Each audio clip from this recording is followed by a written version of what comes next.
po ay muntik nang mamatay sa loob ng Chelsea Hotel, ano? Chelsea pala, ano? Kung saan nag-ipon-ipon ng kalahati ng populasyon ng mga adik ng New York, ano?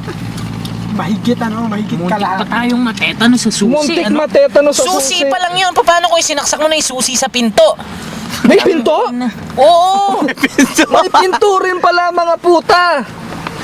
Nandito po tayo ngayon kung saan tayo nakatabayanan natin, kung saan tayo pupunta at susunod, kung tayo ba'y matutulog sa Central Park o sa isang mas decenteng shelter kung tawagin nila, no? O tayo ba'y magpapahuli na lang at magpapalipas ng gabi sa kulungan kung saan mas masarap ang pagkain at mas mainit at mas magandang mga kama.